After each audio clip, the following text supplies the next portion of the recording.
anak-anak muda tidak semua itu sudah mau masuk benar-benar ke wihara aktif. Salah satu agama yang tidak pernah ketinggalan zaman itu adalah ajaran Buddha. Oke. Tetapi dia tidak mengatakan umatnya ya, tetapi ajarannya. Pada hari ini kita happy banget nih, dapat satu kesempatan nantinya bisa ngobrol, bincang-bincang bersama dengan Bante Dirapunyo Tera. Teman-teman nanti kalau ada pertanyaan terkait dengan topik kita malam ini, bisa langsung disampaikan di YouTube chat, nanti kita akan bahas terkait dengan masing-masing pertanyaan itu. Tadi saya dapat bocoran dari Bante, katanya pertanyaan apapun bebas disampaikan aja. Nanti kita akan bisa diskusi lebih banyak. Hari ini kita bahas terkait dengan topik yang menarik ya, yaitu adalah praktek Buddhis dan dunia modern.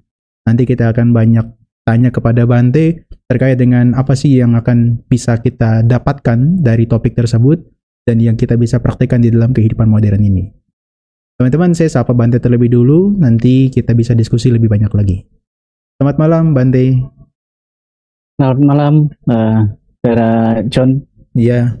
Gimana Bante kabarnya? Sehat ya Bante ya? Biasa saja. Biasa. Saya harus tahan tawa dulu, belum masuk jokesnya nih. Ya Bante, ini pertama kali pertemuan kita ya, ini lewat Zoom, dan supaya kita bisa saling kenal, mungkin nanti saya tanya-tanya tentang Bante di awal dulu ya Bante ya. Boleh. Bante, mungkin yang paling pertama ini saya sering stalking Instagramnya Bante nih. Saya sering lihat ada hashtag yang saya sering baca itu bukan orang suci. Mungkin itu yang paling menarik Bante bahas terlebih dulu kali ya. Silakan Bante. Iya, jadi mengenai tentang hashtag itu, karena kita di kalangan masyarakat kalau sudah memakai atribut pemuka agama, masyarakat lebih banyak melabel kita bahwa kita harus sempurna, harus suci. Padahal kita masih manusia biasa, yang membedakan kita hanyalah aturan cara hidup. Sedangkan untuk latihan mempraktekkan dhamma, kita masih sama-sama seperti pada umat pada umumnya, yang membedakan hanyalah sila di situ. Maka kita juga masih manusia. Maka saya terinspirasi dari salah satu quote mahasiswa saya itu, memang saya seorang biku, tetapi saya masih manusia. Okay. Maka saya sebelum orang banyak mungkin menuntut saya sempurna atau suci, maka di situ saya buat hashtag bukan orang suci. Mungkin itu salah satunya. Ternyata dari mahasiswa saya ada ya inspirasinya ya Bante ya. Iya, karena kan beliau ada di salah satu bukunya di situ, saya seorang biku tetapi saya masih manusia. Oke. Nah, itu salah satu yang menjadi inspirasi saya, supaya tidak menjadi beban atau tekanan terlalu berat bagi kita, khususnya mungkin saya sendiri menjadi seorang biku, tidak langsung harus sempurna karena masih tahap praktek pelatihan diri. Oke. Nah, mungkin di situ salah satunya. Ya. Bante, mungkin saya lebih personal ya, tanya kepada Bante ya. Bante namanya sebagai biku itu adalah Dirapunyo, itu sama seperti nama Samaneranya Bante ya? Iya, dari pas saya ditabiskan Samanera oleh guru saya, kemudian ditinggal di Medan, dikasih nama Dirapunyo. Kemudian pas mau upasampada jadi biku, guru saya bersama guru waktu Samanera berdiskusi bahwa nama itu tetap digunakan sebagai nama upajaya biku karena sudah lama, misalnya menjadi Samanera sekitar 5 tahun, agar ketika balik ke Indonesia umat-umat tetap tidak mengulangi lagi mungkin mengenal nama atau menghafal nama itu sendiri. Okay. Nah, artinya mungkin sesuai gitu. Ya. Artinya apa Bante? Kalau boleh tahu, kalau saya nggak salah kan punyo itu kan orang yang bajik ya Bante, dari kata punya ya. Iya, betul. Kalau dira itu cahaya, punyo itu dari kata punya, kebajikan. Jadi cahaya kebajikan sih kalau artinya di situ. Wah, cocok. Kalau dari guru saya, cahaya, hasil kebajikan, istilah kehidupan sekarang bisa menjadi seorang biku itu hasil dari kebajikan masa lampaunya gitu. Oke. Nah. Bante sekarang udah puasa keberapa ya sebagai biku? Dari terhitung Samanera mulai kapan Bante? Kalau saya Samanera baru mulai tahun 2010 awal. Oke. Dan jadi biku baru 11 wasa untuk tahun kemarin. Jadi Samanera tahun ini berarti tahun kemarin ya. Samaneranya berapa tahun Bante? Samanera terhitung sampai mau penghabisan biku itu 5 tahun. Oke. 5 tahun. Karena saya jadi samanera waktu itu umur 15 tahun jadi samanera, maka harus pelatihan sampai umur 20. Oh, special case ya. Ini kalau saya 18 waktu itu jadi samaneranya. Ternyata 15 tahun berarti udah jadi samanera ya. Oke. Maka saya harus menunggu. Iya, betul. Waktu itu lulus sekolah SMP. Oke. Oh, tapi setelah jadi samanera berarti lanjutkan SMA. Tidak, justru saya melanjutkan waktu itu karena saya dulunya tidak terlalu tertarik dengan dunia pendidikan, apalagi belajar di bangku sekolah. Saya harap belajar menjadi samanera, kemudian pas sudah jadi biku, justru di situ saya mengambil kembali paket untuk setara SMA. Oke. Untuk bisa melanjutkan pendidikan, karena saya lihat dulu berpandangan bahwa kalau sudah jadi biku ngapain harus belajar, harus sekolah atau kuliah gitu loh. Tapi ternyata setelah saya tinggal di Thailand, bertemu dengan berbagai sahabat-sahabat sama biku di sana, rata-rata kuliah S1, S2, bahkan doktor, profesor gitu kan. Ya mungkin itu salah satu yang membuat saya harus belajar lagi. Gitu. Oke. Oh, Bante ternyata pernah tinggal di Thailand selama ketika jadi biku di awal-awal ya? Iya, di awal jadi biku di sana, kemudian mau belajar untuk di pendidikan, kemudian guru saya menyarankan untuk sambil pendidikan sambil pengabdian di Indonesia, karena kalau pengabdian di Thailand mungkin sudah terlalu banyak untuk bikunya, maka saya disarankan untuk sambil membantu yang di Indonesia. Oke. Bante, sorry nih, saya mau nanya nih Bante. Itu saya lihat postingan-postingan Bante kadang-kadang ada tatonya. Itu berarti bikin di Thailand ya tatonya ya? Pas pertama kali ya? Sebagian di Thailand, sebagian di Indonesia waktu saya perjalanan keliling Indonesia di berbagai daerah di Indonesia. Bisa bilang beberapa kenang-kenangan dari sahabat-sahabat yang mungkin ingin seninya di Indonesia itu ada, karena itu hanya sebagai seni sih, karena ketika saya di Thailand, di beberapa negara, mereka bilang bahwa seni tato tertua dunia itu ternyata Indonesia, yaitu di Mentawai. Itu terlepas dari perbedaan pandangan atau apapun di Indonesia, tetapi saya tahu bahwa seni tato tertua ternyata ada di Indonesia. Berarti tapi apakah nggak ada problem kalau biku itu bertato, Bante? Karena kalau di tempat kita kan biasanya kalau misalnya ya Bante kan karena jubah kanan kan selalu terbuka biasanya kalau di wihara. Makanya kalau ditato bagian di tangan atau lengan kanan katanya sih agak sulit untuk diterima jadi biku. Tapi Bante gimana? Kalau saya sih rata-rata yang tertutup semua, karena saya tatonya malah setelah memakai jubah. Pandangan saya sebelum memakai jubah bahwa tato itu nggak bagus. Nah, tetapi setelah banyak bergaul dengan para tangha, para biku dari berbagai negara, ya itu kebijakan dan peraturan masing-masing negara, bahkan masing-masing perguruan, bahkan masing-masing organisasi tertentu yang ada di masing-masing negara. Di Thailand juga tidak semua perguruan atau wihara yang bukan memperbolehkan, tetapi lebih kepada memilih untuk tidak. Berbeda dengan kita mungkin di Indonesia tersendiri, dari kebudayaan masyarakatnya yang menganggap bahwa hal itu kita punya sejarah masa lalu yang negatif tentang tato itu sendiri, maka berhubungan dengan semua kalangan, bahkan ke pemuka agama juga. Oke. Bante, saya sering lihat Bante suka minum kopi. Itu apa itu? Apa memang dari dulu atau sejak jadi biku Bante senang minum kopi itu ya? Dan apa relevansinya kira-kira? Kebetulan orang tua saya juga berkebun kopi juga sih. Sejak dari kecil. Orang tua saya berkebun kopi, kemudian ketika saya sejak samanera bahkan jadi biku pas tinggal di Sumatera, salah satu media saya untuk pembinaan di berbagai daerah, terkhusus anak-anak muda, lintas iman ya. Lintas iman itu medianya kita dengan kopi. Ada gitu. Dulu kita ada program namanya Kopi Toleransi. Itu diskusi dari berbagai pemuka agama dan medianya adalah di kafe-kafe. Jadi mungkin kalau teman-teman anak muda dari Sumatera Utara, kalau mau jumpa saya biasa di kafe-kafe, di acara-acara lintas agama, karena itu mempersatukan perbedaan antar agama, bahkan sesama agama, antar organisasi, antar eh, aliran dan lain sebagainya. Awalnya sebagai media Untuk bahas tentang toleransi ya Bante ya. toleransi, dan ada, kalau yang khusus di Buddhis ada namanya kopi dharma.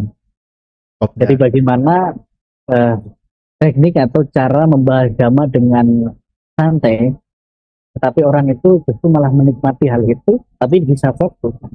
Tidak terlalu monoton, tapi bisa diikuti oleh semua kalangan, bahkan anak muda, orang-orang tua, yang biasa orang tua lebih suka nongkrong di warung kopi, oke kita nongkrong ngopi, tetapi membahas agama juga. Begitu juga anak-anak muda, kalau anak-anak muda tidak semua itu sudah mau masuk benar-benar ke wihara aktif, tetapi kita yang jemput bola, mungkin acara diskusinya di kafe-kafe, maka namanya kopi dharma. Ada kopi dharma, ada kopi toleransi. Jadi kopi dharma khusus untuk kalangan Buddhis, kopi toleransi itu untuk lintas iman atau untuk masyarakat umum. Hmm. Bante apa ada concern tertentu sampai sekarang, bahkan saya perhatikan Bante kan selalu ambil topik nih terkait dengan toleransi, kebersamaan, menghargai dengan orang-orang yang ada di luar sana. Apakah ada satu urgensi tertentu yang Bante pikirkan sehingga hal tersebut itu selalu menjadi kampanye Bante itu?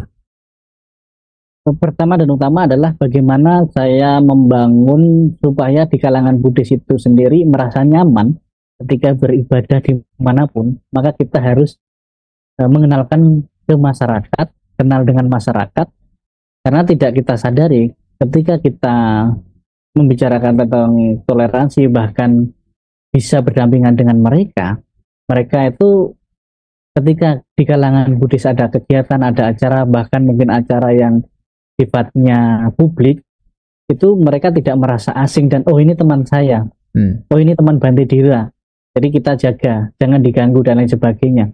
Ini secara tidak langsung banyak sekali efeknya di masyarakat ketika kita bergaul di umum, apalagi sudah ke media kadangkala.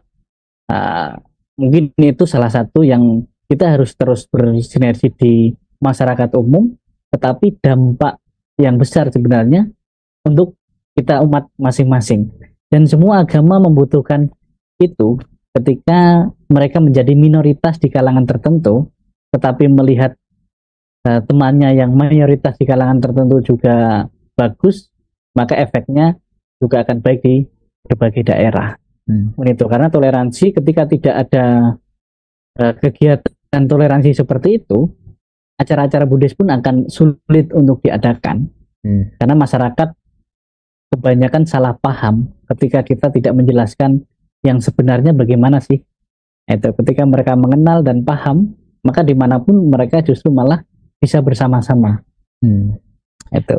Bante, trigger utama Bante naik sampai ke sosial media itu di mana ya Bante ya? Mungkin Bante sepak terjangnya boleh di-share nih sedikit. Pertama kali Bante masuk sosial media kemudian terblow up oleh media tuh mulai kapan ya Bante ya?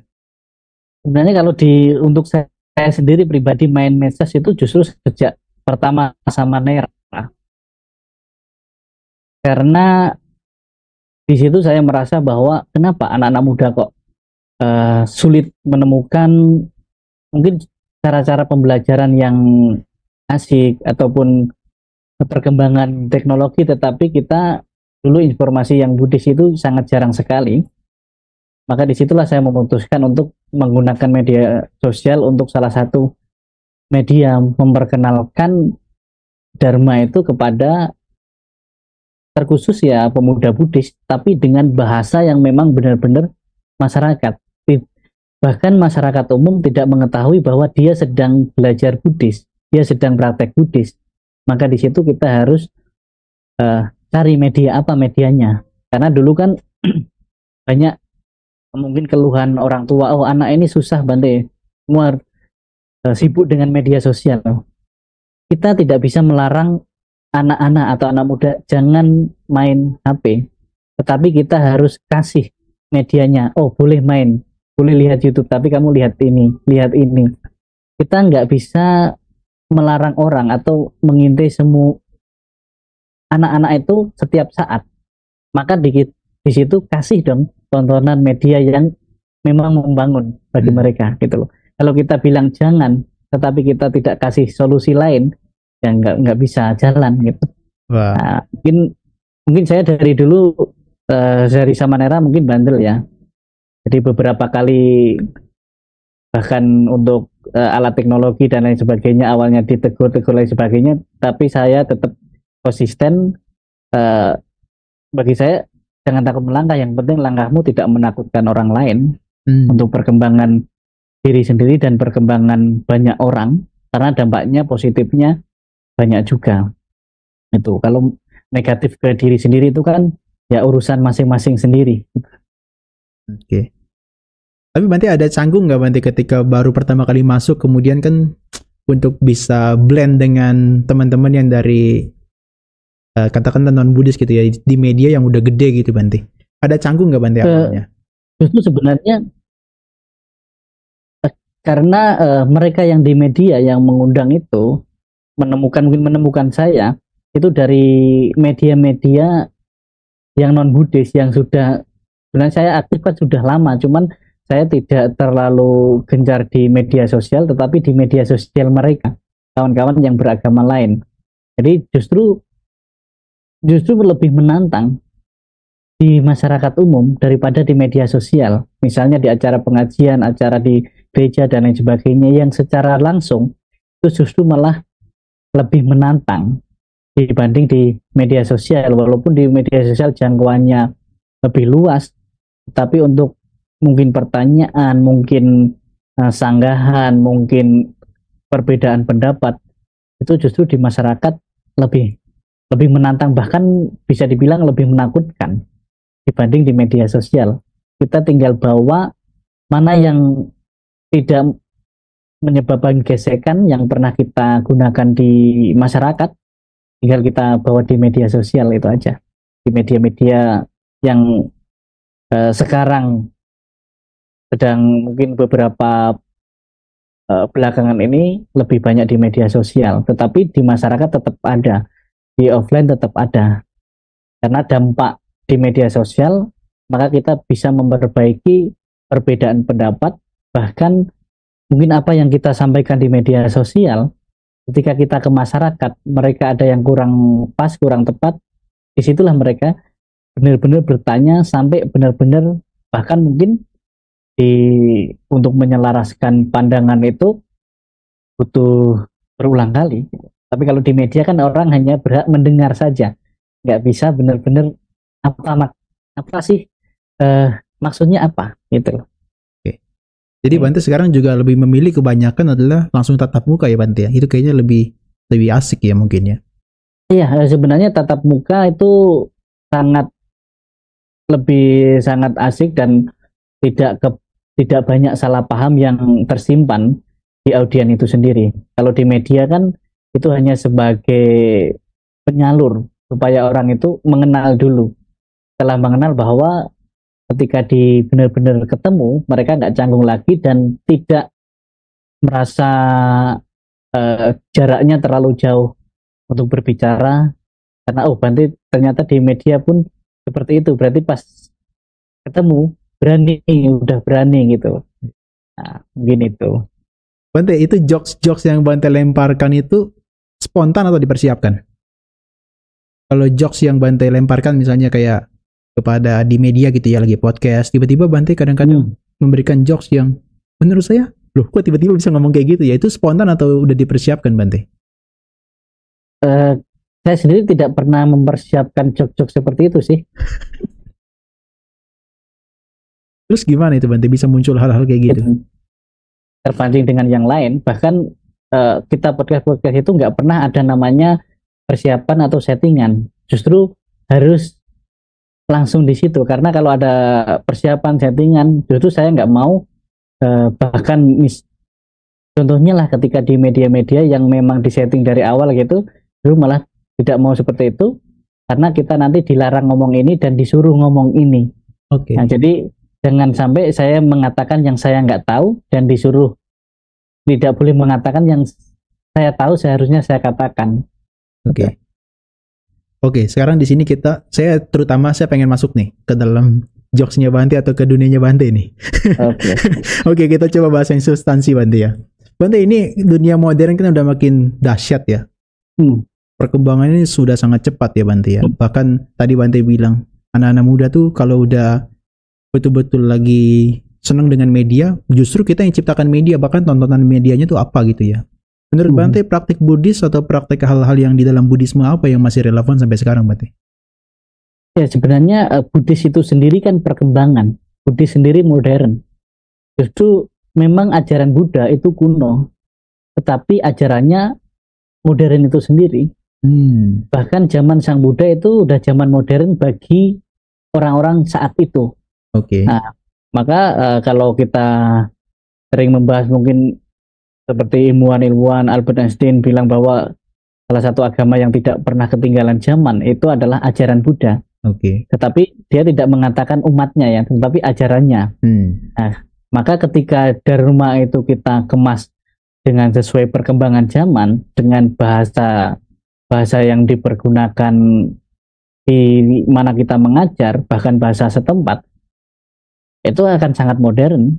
Karena agama Buddha itu tidak pernah bertentangan dengan perkembangan apapun, teknologi ataupun sains ataupun itu filsuf, bahkan ilmuwan saat ini, kita tidak akan pernah kehabisan sumber-sumber yang dari Buddhis itu sendiri. Tergantung kita mengambil dari sisi mananya. Nah, yang membuat kadangkala kita sulit menyelaraskan itu dengan perkembangan modern kalau kita terlalu kaku atau tidak mengembangkan perumpamaan zaman Buddha sama zaman sekarang. Kalau kita hanya fotokopi copy paste aja bahasanya dulu, ya akan bertentangan atau nggak masuk gitu loh. Misalnya yang sering saya bilang, kalau anak-anak sekarang kita membahas tentang pikiran adalah pelopor pembentuk pencipta dari segala sesuatu, seperti halnya roda pendati yang ditarik oleh lembu. Pikiran kita itu seperti lembu yang menarik roda pendati. Coba tanya anak sekarang, pendati itu apa? Bisa salah persepsi ya. Persepsi. Daripada mereka salah persepsi dan berpikir berkali-kali lipat, ya kita sesuaikan dengan zaman sekarang apa yang anak muda. Kita bilang bahwa ya pikiran itu seperti mesin Ferrari yang menarik besi-besinya itu. Ya seperti itulah pikiran kita. Ketika mesin itu tertata, benar-benar berkualitas, bagus, maka itu akan lari sesuai dengan keinginan kita. Nah, begitu juga pikiran kita. Gitu. Kalau mesin anak-anak sekarang tanya, tahu nggak mobil Ferrari? Tahu semua. Gitu. Nah, mungkin medianya itu, perumpamaannya yang perlu kita ubah, tetapi bukan maknanya. Tetap maknanya tetap bahwa pikiran itu pelopor, pembentuk, pencipta. Kita umpamakan mesin Ferrari yang menarik bodi mobil itu, bukan lembu yang menarik pendati. Karena anak sekarang nggak tahu tentang pendati itu sendiri. Karena kalau kita menggunakan pendati, salah paham bahkan bisa salah persepsi. Karena ingat yang disampaikan oleh Sang Buddha sendiri, wahai para biku, ajarkanlah dhamma itu dengan bahasa setempat, tradisi setempat yang mudah dipahami. Mungkin saat inilah yang benar-benar pas, tepat, dengan bahasa dan perumpamaan yang sekarang sedang harus kita pakai gitu. Iya. Untungnya kita nih di Buddhis itu banyak tertolong ya Banti ya oleh film-film ya. Avatar, Tom Sancong, seperti Sun Gokong. Nah, kita sendiri sebenarnya harus belajar dari hal itu. Film seperti Tom Sancong, seperti Avatar, misalnya kayak Perjalanan ke Barat. Sejak dulu kan sebenarnya non-Buddhis sendiri menikmati itu dan belajar dari kata-katanya, kalimatnya, bahkan mungkin dipraktekkan, tetapi mereka tidak merasa risih dengan hal itu. Nah, sekarang ada kemarin pas saya podcast sama Uus, itu ada game katanya, saya sendiri nggak main game, tapi kemarin membahas tentang game, yaitu tentang ada Buddha, ada marahnya juga, ada akibat-akibatnya, bahkan ada ketika kita berbuat baik dapat poin apa, itu ada di situ. Nah, mereka ternyata memainkan itu dan terbawa di kehidupan nyatanya, di masyarakatnya gitu. Nah ini kan salah satu hal yang bahkan kita di Buddhis sendiri mungkin tidak belajar dari film itu. Iya, iya. Kan kayak ada game Wukong itu ya. Wukong kan Wukong gitu ya. Iya, Wukong. Ada itu di kemarin kita bahas sama Uus itu komedian stand up. Di situ banyak ternyata, dan setelah diinfokan ke saya, banyak ternyata itu pesan-pesan di situ misalnya dari Dhammapada, dari beberapa suta-suta ternyata ada di situ gitu. Iya, iya. Nah, itu kan kita kalau saya bilang itulah Buddhismisasi terselubung kan gitu. Tetapi orang kan nggak tahu kan. Itu meloginkan secara informal ya Bante ya? Iya, secara informal dan diam-diam karena para gamer kan diam-diam tapi mereka praktek di sana. Itu. Iya Bante. Bante, ini kan kadang-kadang juga ada topik ya di tempat-tempat kita ini yang praktik Buddhis apa sih yang relevan? Apakah misalnya kayak, kalau saya dulu kan non-Buddhis ya Bante, misalnya apakah praktiknya mau seperti Fangsen kah, kemudian seperti Chung Chung Cep kah? Kayaknya anak-anak muda itu terhadap hal-hal seperti itu udah merasa nggak relevan gitu ya Bante, terutama dengan dunia modern. Menurut Bante gimana? Nah itu sendiri perkembangan itu yang membentuk yang mengubah medianya dan cara praktek menjalankan sila, praktek dana dan meditasi harus praktek bertahap. Misalnya menjalankan sila sekarang di pendidikan moralitas kan ada di situ sudah jelas sekali. Kemudian untuk melakukan kebajikan kan tidak selalu pas di wihara atau ketika setelah mendengarkan lagu-lagu horor di wihara itu kan. Horor Bante. Kan sering gitu hari-hari Minggu tapi ada lagu horor di wihara itu. Apa tuh Bante? Itu yang marilah kita berdana. Itu kan horor bagi anak-anak muda kan. Baru dengarnya. Nah, ya karena pengalaman jujur saja kita sebagai anak muda yang pernah mungkin aktif di wihara, ada sebagian orang ketika lagu itu dinyanyikan kita pura-pura ke toilet. Nah, itu ada. Maka sekarang kan banyak misalnya bisa berdana menggunakan mungkin QRIS dan lain sebagainya. Berdana mungkin tidak pas kita lagi mungkin ritual baca parita, meditasi kan selalu berdana. Kebetulan kalau di wihara tempat saya tinggal sendiri dari sejak saya di sini sampai sekarang lagu horor itu udah nggak ada, tetapi diganti dengan kotak dana yang ada di tempat sembahyang itu aja. Karena itu ternyata ketika lagu horor itu muncul, memang itu bagus zaman dulu.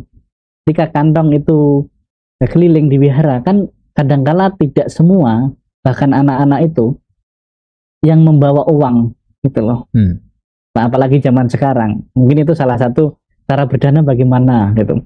Kemudian untuk meditasi kan, apalagi di kalangan Buddhis, jangan langsung ketika ngajak anak-anak muda meditasi itu langsung harus mencapai jhana atau tujuannya mencapai kesucian, gitu.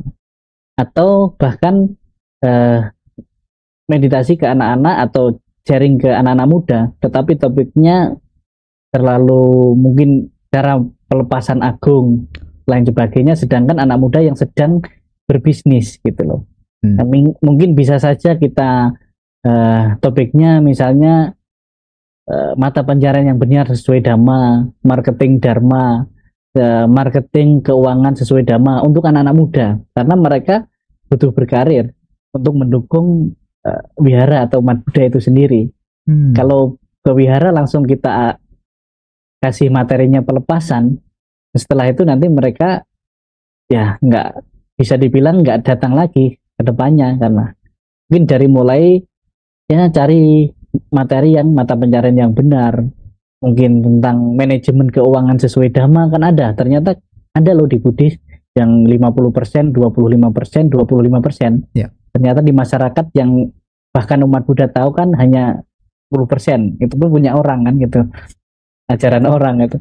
Nah, mereka ketika tanya di Buddhis, ternyata ada manajemen keuangan di dalam Buddhis. Nah, itulah yang kita kasih ke anak-anak muda sekarang, bahkan umat berumah tangga. Karena kita sadar bahwa Sang Buddha itu ketika mencapai penerangan sempurna, bukan hanya mengajar dharma kepada 5 pertapa.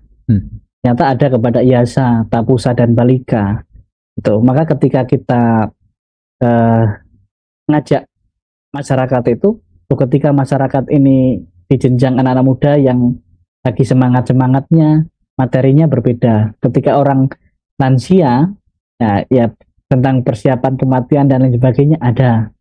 Dan ketika di pabaja atau di kalangan monastik, ya itu baru yang benar-benar uh, monastik, yang benar-benar pabajita gitu.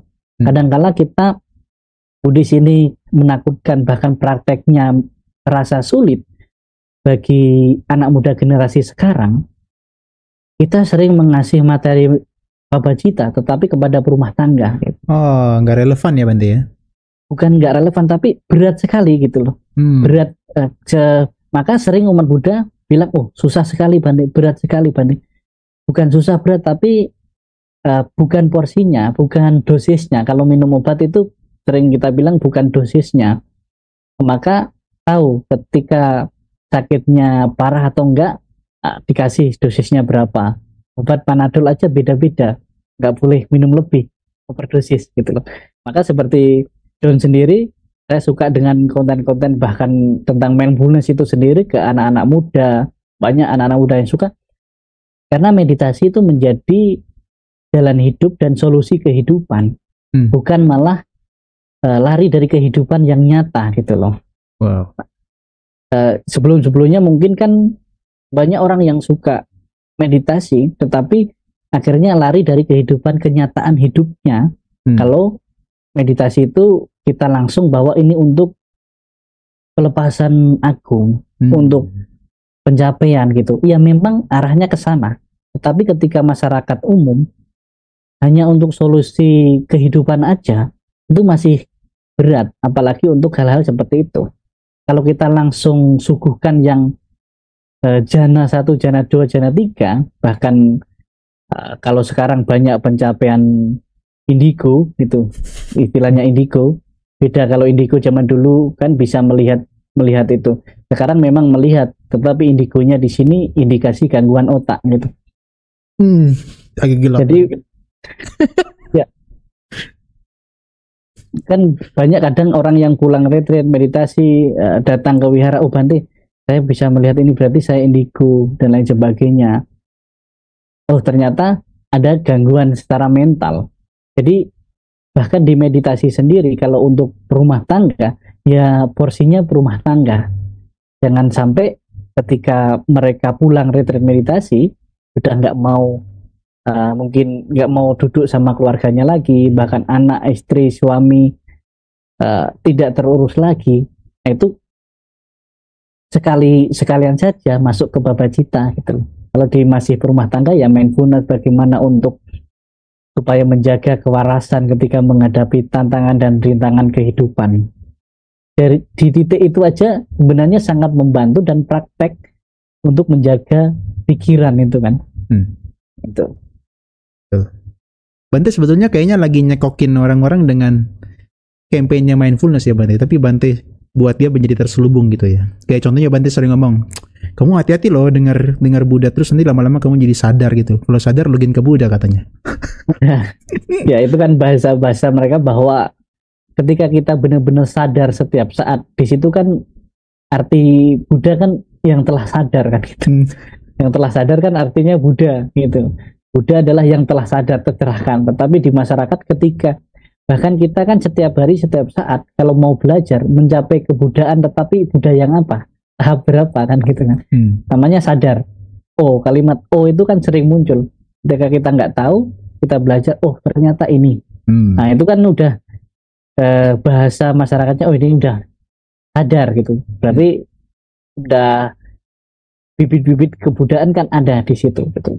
Nah, salah satunya itu. Bahkan saya jarang sih menggunakan kalimat mindfulness, tapi lebih tergantung sedang di mana.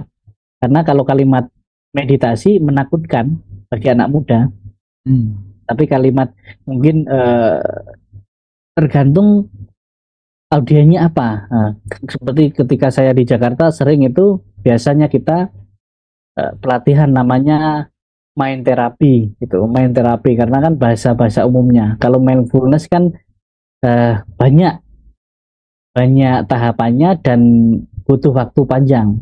Kalau yang sekilas biasa atau yang dalam waktu tidak panjang, biasanya main terapi, bagaimana terapi pikiran itu sendiri. Tapi sebenarnya masuknya juga ke samatha dan vipassana. Kalau kita bilang meditasi atau samatha atau vipassana kan berat. Kita mau vipassana gitu. Enggak, kita mau masuk kelas misalnya main terapi. Nah, itu. Bante sering ngajar meditasi juga ya Bante ya? Maksudnya secara program kelas itu ya? Ada di Jakarta, cuman tertutup ya. Biasa kita ada kelas meditasi. Kalau di Jakarta tertutup. Ada kemarin itu di tempat Mas Didit, Didit Foundation itu ada yang putranya Pak Presiden sekarang. Oke. Bante, ini mungkin bisa menyambung dengan pertanyaan teman-teman nih Bante, sambil kita bacakan ya. Ini ada satu pertanyaan saya ambil dari Instagram. Ini dari Vanatan. Bagaimana sih menurut Bante pentingnya atau urgensinya mindfulness di tengah keberagaman? Karena kan saya tahu kampanye Bante kan keberagaman, kemudian juga toleransi dan sebagainya. Menurut Bante, apa kita ini harus betul-betul menerapkan mindfulness? Ini apa yang membuat kita tuh menjadi penting banget? Oke, sebenarnya hal ini penting sejak dulu sih. Cuman sekarang kan untuk tantangan dan rintangan ego kita muncul, kemudian kemarahan kita muncul, kebencian kita muncul kan makin banyak. Bahkan kalau dulu mungkin ya di lampu merah, di kehidupan sehari-hari. Sekarang kita anak-anak muda main medsos aja, postingan diedit udah sebagus mungkin. Ketika di komen, ini apa, nggak jelas gitu aja, bisa marah. Gitu. Mungkin mindfulness itu sebenarnya perlu untuk kita supaya bisa menjadi imun yang iman gitu loh. Nah, karena kalau hanya imun aja kan imannya nggak kuat kan lebih sering goyah kita. Nah, dan salah satunya itu menjadi security bagi kehidupan kita sehari-hari, bukan hanya untuk mencapai tingkat kesucian tertentu, itu kan efeknya, tetapi efek yang sekarang di sini saat ini yang mungkin banyak dirasakan oleh masyarakat pada umumnya, mungkin bisa lebih sabar, bisa menerima kenyataan sebagaimana adanya. Itu aja udah praktek yang bisa dijalankan ketika mereka mempelajari mindfulness itu sendiri, atau mempelajari tentang samadhi itu sendiri. Nah, karena kalau nggak mengenal hal itu, mungkin akan lebih membiarkan pikirannya itu berkelana, bahkan menghasilkan ucapan dan tindakan yang akan menjadi penyesalan. Tetapi kalau kita belajar tentang mindfulness, mulai mungkin dari samatha, habis itu vipassana, kan ketika mereka di masyarakat akan lebih terkontrol. Karena itu tidak berbicara tentang iman kan, kalau kita keimanan kepada siapa itu nggak ada sangkut pautnya dengan meditasi. Tetapi kalau di kalangan Buddhis sendiri, kalau udah lebih mendalam lagi, nah itu akan membahas tentang ajaran Buddha gitu. Tetapi kalau ajaran Buddha di masyarakat tidak penting siapa yang dipercayai, tetapi ketika dia percaya bahwa pikiran itu pelopor pembentuk pencipta dari segala sesuatu di kehidupannya, maka mindfulness itu sangat bermanfaat bagi kehidupan setiap manusia. Berarti ambil pinpointnya yang menjadi permasalahan masyarakat secara umum ya Bante ya, bukan hanya kesucian dan sebagainya ya. Ya, kalau saya sering menyampaikan materinya, kesucian itu hadiah. Ketika kita benar-benar jalannya benar, kesucian itu bukan justru memang tujuannya kalau di Buddhis kesucian, tapi justru jangan dijadikan pencapaiannya gitu. Kalau dijadikan pencapaiannya, maka banyak tadi fenomena indigo tadi. Apalagi udah banyak materi atau banyak membaca buku tentang meditasi. Misalnya kita bahkan jujur saja ketika kita meditasi bersama umat Buddha sama tidak umat Buddha, justru perkembangannya lebih sering gampang berkembang itu tidak umat Buddha, karena belum ada wawasan tentang meditasi, gampang diarahkan. Lebih nurut ya Bante? Ya kalau umat Buddha begitu diarahkan nanti ada kalimat tapi Bante, kemarin Bante ini begini, tapi Bante jadi nggak pernah maju-maju karena dia berkelana mencari guru, bukan berkelana untuk praktek gitu loh. Oke. Nah, mungkin yang pertama dan utama ketika di kelas jasa saya itu bagaimana kita memperbaiki motivasi. Tuh. Maka sebelum meditasi benar-benar memperbaiki motivasi itu penting. Karena kita kan di Indonesia, kita punya kekayaan yang luar biasa di Indonesia. Bisa banyak belajar dari banyak guru, banyak tradisi, bahkan semua negara Buddhis itu ilmunya ada di Indonesia. Yeah. Guru manapun ada di Indonesia. Bahkan metode meditasi yang jenis apapun kita bisa pelajari di Indonesia. Bahkan kita Tripitaka bisa bilang mau yang khusus belajar Winaya ada, Sutta ada, Abhidhamma ada. Itu efek positif kita bersyukur adanya itu. Tetapi efek negatifnya terlalu banyak tetapi tidak menjadi porsi kita. Kita sibuk dengan mencari mana yang benar, mana yang salah.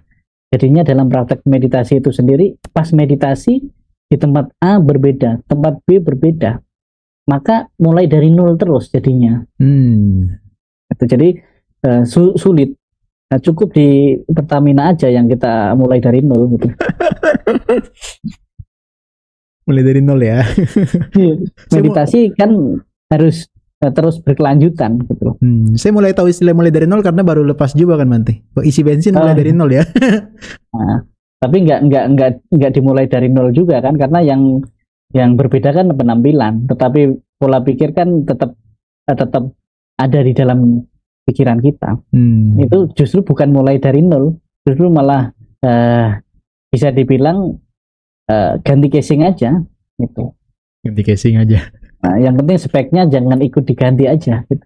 Waduh, bahaya itu Bante. Lockout nanti jadinya kan. Lockout. Oke Bante. Bante, kalau tentang anak-anak yang lagi senang-senangnya dengan era digital, saya sering dapat pertanyaan gimana cara menyeimbangkan hidup mereka nih Bante. Ini ada pertanyaan dari Jayakaro Sofian Bante. Tips atau wejangan Bante khusus pada Gen Z. Untuk menyelaraskan di situ justru sukain media tetapi untuk perkembangan kita, maka akan seimbang. Karena kalau kita jadi HP itu, bahkan kita buka Instagram, kalau teman-teman klik di bagian pencarian, ketika di situ muncul di bawahnya itu tergantung dari kamu sering lihat apa, cari apa, di situ yang muncul itu gitu. Algoritmanya ya. Iya, itu udah ada sendiri di situ, maka bangunlah diri kita itu dengan yang positif di situ, maka akan munculnya positif dan kita juga akan menjadi positif dan akan menyeimbangkan di kehidupan nyata kita. Kalau berbicara kurangi generasi sekarang, mana yang hidupnya mungkin sehari aja nggak pakai HP, terkhusus yang mungkin pas lagi retreat lah ya, kegunaan di masyarakat yang tidak terlepas dari itu. Tetapi pergunakanlah itu dengan positif. Misalnya lah, kalau saya di kalangan anak-anak muda Buddhis misalnya, ketika saya ada kelas sama-sama remaja Buddhis, pertama saya yang tanya adalah, apa aplikasi keagamaan yang ada di HP Anda? Hari. Rata-rata nggak ada. Gitu. Rata-rata nggak ada. Maka saya misalnya, oke, rekomen download Dhammapada, download mungkin ada namanya Sariputa, aplikasi itu Sariputra, beberapa. Itu aja dulu. Dari hal-hal itu aja, ketika kita mungkin lagi mau main HP dan lain sebagainya, kita bisa belajar di situ. Walaupun media kita gunakan, tetapi akan berdampak positif ke kehidupan kita, gitu loh. Teman-teman misalnya kalau di gereja, saya biasa sering ngisi di gereja anak-anak muda, suruh buka Bible aja nggak ada yang pakai buku sekarang, semua memang di HP. Nah, berarti di HP ketika di gereja anak-anak muda rata-rata ada aplikasi Alkitabnya. Tetapi kenapa kadangkala di umat Buddha saya tanya ada aplikasi religi apa di HP-mu? Nggak ada. Itu. Mungkin mulai dari hal-hal itu untuk supaya memang kita memakai media sosial itu, tapi ada manfaatnya loh untuk kita. Gitu. Nah, salah satunya itu. Kedua, ya memang dalam penggunaan media ini kita harus tahu mana yang memang berdampak benar-benar negatif atau positif dalam kehidupan kita, itu kembali ke masing-masing. Jadi kalau saya sering bilang, perjuangan dalam hidup ini itu kita harus tahu mana yang layak untuk diperjuangkan, mana yang layak untuk ditinggalkan. Gitu loh. Kadangkala kita ngikut saja, tetapi ternyata itu tidak layak untuk kita perjuangkan gitu. Ya, kebanyakan orang ya hidup itu pada masa-masa sekarang itu masa kehidupan orang lain. Oke. Berarti tapi ini yang tadi 2 aplikasi tadi harus terima kasih nih. Langsung di-endorse sama Bante langsung. Ada. Kalau saya suka di aplikasi Sariputa itu karena di situ ada dari berbagai aliran Buddhis ada di situ semua. Betul. Kemudian Dhammapada juga ada, di Pitaka, ceramah-ceramah Bante-Bante yang ada di Indonesia ada, dan kita terbuka karena di situ dari semua aliran Buddhis, mau Theravada, mau Mahayana, mau Tantrayana ada di situ, supaya kita juga terbuka membangun wawasan kita di dalam Buddhis itu sendiri, gitu loh. Karena kita lebih gampang itu membangun toleransi itu di antar agama, tetapi antar Buddhis sendiri sulit karena kita ketika di A saja, di B saja. Nah, sedangkan di Buddhis ini sendiri ada tiga mazhab yang mungkin bisa kita kenal. Sekedar mengenal aja, tetapi kalau untuk praktek mana yang paling cocok, yaitu yang kita jalankan gitu. Gitu. Mungkin nanti tim Sariputa bisa cari saya ya. Iya. Teman-teman jangan lupa download Sariputa ya, atau buka websitenya langsung ya. Bante, ini ada satu pertanyaan mungkin yang relevan dengan mazhab, mumpung kita lagi bahas tentang mazhab ya Bante ya. Ini kan Bante kan sering tahu juga ya, bahwa kalau kita tuh kepada pihak eksternal dari agama Buddha, wah harmonis banget. Tapi kenapa kalau dengan intern umat Buddha atau intern dari mazhabnya Buddhis, banyak kan ribut ya Bante ya? Why? Menurut Bante gimana? Mungkin teman-teman harus sering mendengarkan salah satu lagu Buddhis. Mungkin sejak teman-teman sekolah minggu pasti ada yang nyanyikan lagu itu. Sejak dulu sekarang juga nanti tetap sama inti ajaran Buddha, walau beda cara juga bahasa, namun satu tujuan ke nibbana. Nah, itu salah satu lagu yang sering saya jadikan materi ketika di mungkin pelatihan-pelatihan dari berbagai mazhab di Buddhis itu sendiri. Sejak dulu sekarang juga nanti tetap sama sebenarnya inti ajaran Buddha, walau beda cara kita beribadah, cara kita baca parita, sembahyang, cara bahasanya. Nah, ini bahasa sendiri kadangkala juga menjadi kesalahpahaman ketika kita nggak saling mengenal cara bahasa, tapi tujuannya kan satu, yaitu kepembebasan, ke nibbana. Nah, permasalahan kita terkhusus mungkin di Indonesia dan negara Buddhis lainnya, kita kan masih sangat terikat pada yang namanya ritual, yang sangat membedakan sebenarnya di situ kan ritual yang pada mulanya tidak ada hubungannya dengan ajaran Buddha, tetapi bisa kolaborasi dengan Buddhis itu sendiri, yang menjadi sangat membedakan, seolah-olah sangat membedakan, yang memang beda karena cara tradisinya gitu berkembang di mana. Maka ketika kita udah mengenal, itu menjadi keunikan bagi kita ketika bisa belajar dari berbagai. Saya sendiri merasa bersyukur, merasa beruntung bisa belajar dari berbagai aliran, tetapi saya memilih untuk di Theravada itu sendiri. Tapi bukan berarti ketika saya melayani hanya di umat Buddha yang Theravada saja, tapi berbagai kalangan. Maka kita bisa menggunakan ketika di umat Theravada kita ya konsepnya yang Theravada, Mahayana ya Mahayana, yang Tantrayana Tantrayana. Ternyata kita bisa bisa kolaborasi gitu loh, kolaborasi. Nah, disitulah ternyata ada banyak kok. Sebenarnya nggak ada perbedaan di ajarannya, yang membedakan adalah tradisi kebudayaan di mana Buddhis itu berkembang. Maka masyarakat sekarang yang harus kita latih untuk pelan-pelan lepaskan 4G kalau sama 4G, 4 gangguan gitu. Kalau dulu kan harta, tahta, wanita atau pria kan. Kalau sekarang 4, Apa nih? harta, tahta, wanita atau pria, dan tahayul gitu. Oke. Bahkan kita sendiri umat Buddha kadangkala menciptakan ketahayulan yang baru untuk membandingkan aliran kita, misalnya aliran kita dengan hal yang lain. Misalnya kalau pas baca parita lah, bahkan baca parita malam aja, susunannya kalau nggak nama karagata dulu, nanti apa namanya Bubaka Namakara, kalau nggak urutannya nggak sesuai aja, seolah-olah nggak diterima oleh Buddha doanya gitu kan. Itu kan ketahayulan yang baru gitu istilahnya. Bahkan kalau baca parita, istilahnya kalau sekarang kan orang pakai HP, kalau pakai itu nggak boleh, harus pakai buku, nggak sah istilahnya kan itu. Itu kan kadang-kala kita menciptakan banyak ketahayulan baru, bahkan yang membuat anak-anak muda itu banyak sekali di Indonesia sekarang umat Buddha tanpa wihara kan gitu.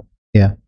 Karena ketika sebagian wihara yang tidak mau menerima perubahan, berarti kalau tidak menerima perubahan sendiri kan bertentangan dengan ajaran Buddha bahwa segala sesuatu kan mengalami perubahan. Itu aja akan ditinggalkan gitu loh. Ditinggalkan oleh umat-umat sendiri, maka akan menjadi tempat-tempat bersejarah gitu. Hanya tempat bersejarah tapi bukan tempat beribadah atau tempat pembelajaran Budi sendiri.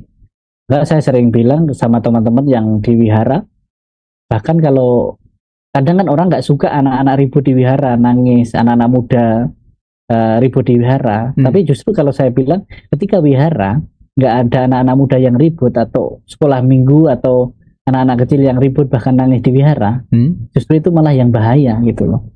Kenapa Bante? Berarti tidak merasa bahwa itu tempat mereka gitu loh.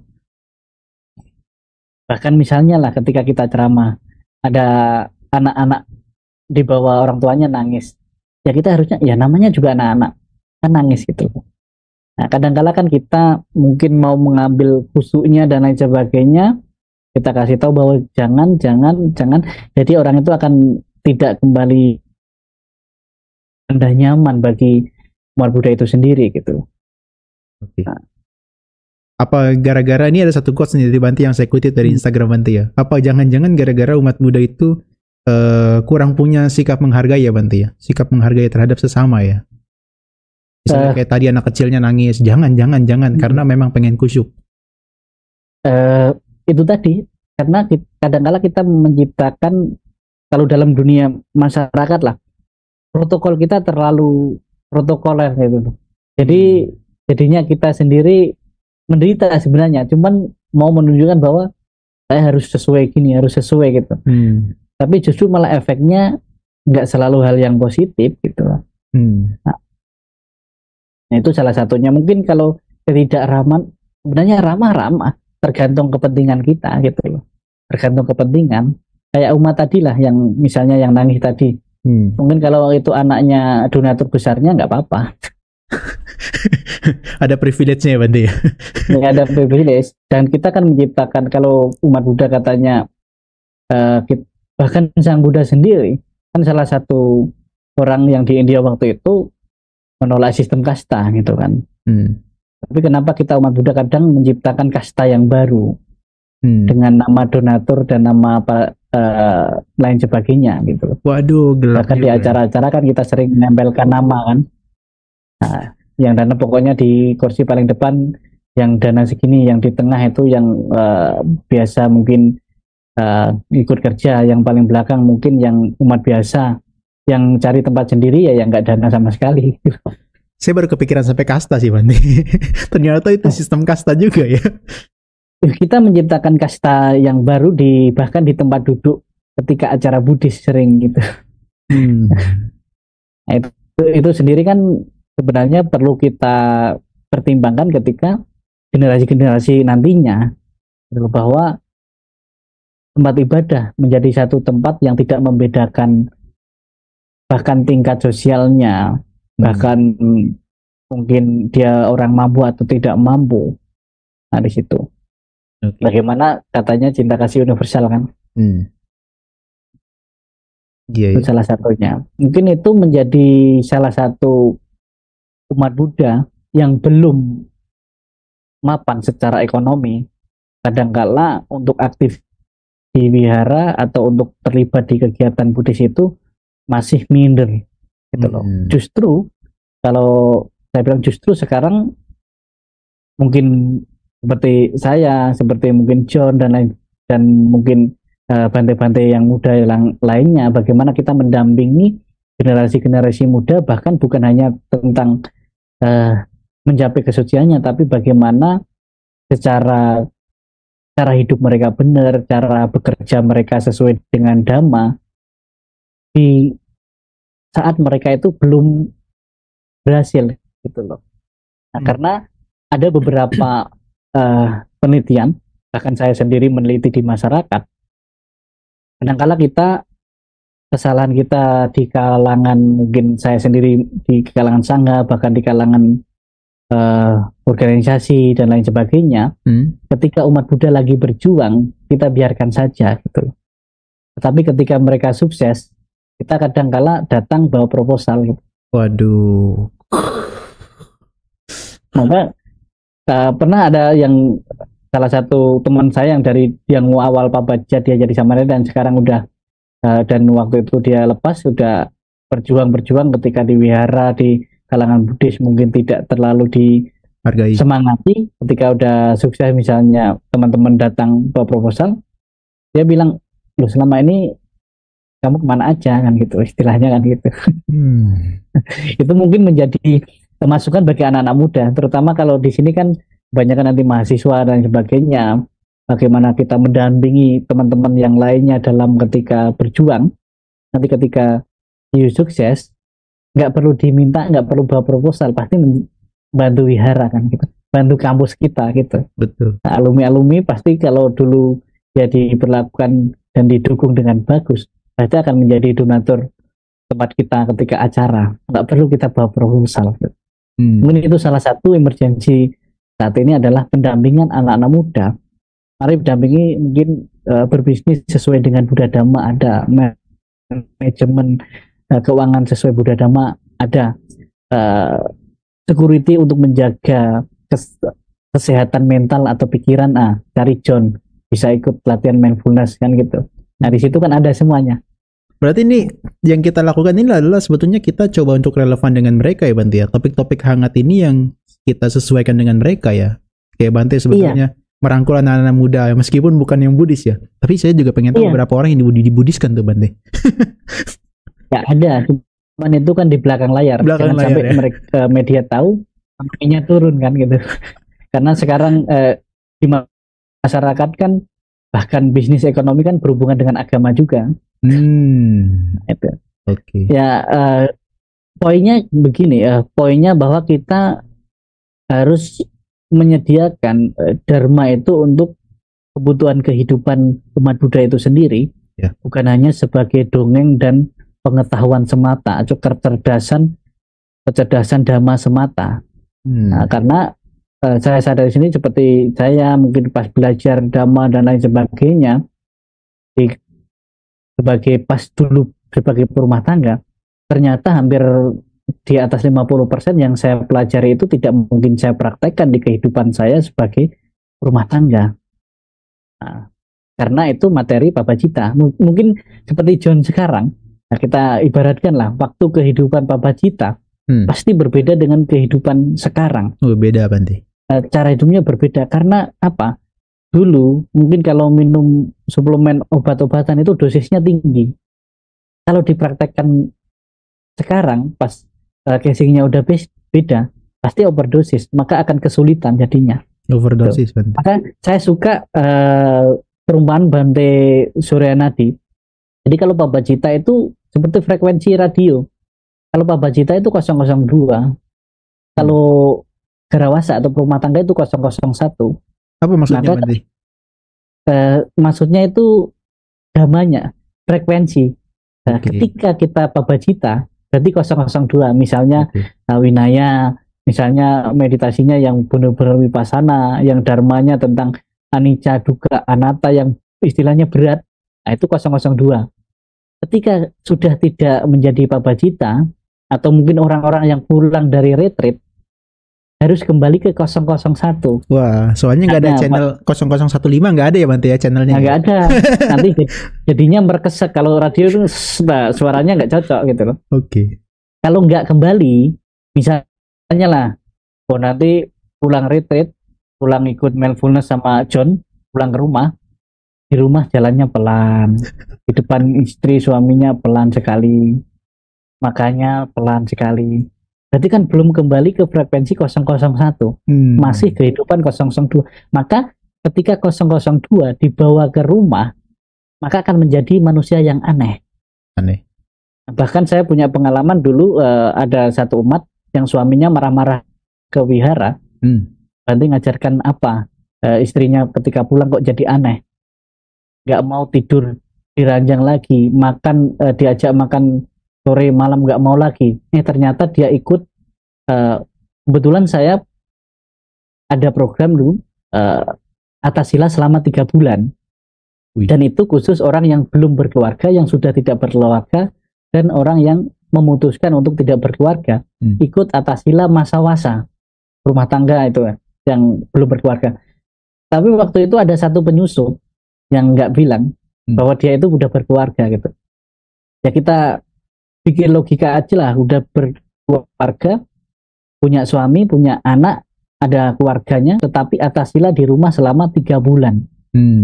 Nah, jadi keluarganya kan akan, apalagi keluarganya belum mengerti, tidak yang orang aktif wihara, maka dia akan mengajak bahwa Buddhis ini aneh jadinya, malah membuat orang itu kacau dalam kehidupan rumah tangga.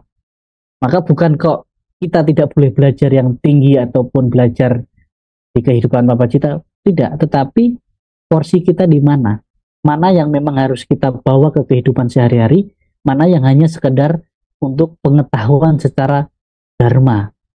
Nah, gitu. Nah, ini mungkin bagi mahasiswa atau anak-anak muda sangat penting ketika kita menyampaikan sharing dhamma di masyarakat, kerja nyata di masyarakat. Beda ketika materi kita di kelas Papacita misalnya, kita bawa ke masyarakat umum, maka mereka akan kesulitan sekali. Bahkan dia bilang susah, nggak bisa. Bukan mereka nggak bisa, tapi menu yang kita kasih terlalu tinggi, dosisnya terlalu tinggi. Mungkin salah satunya itu, John.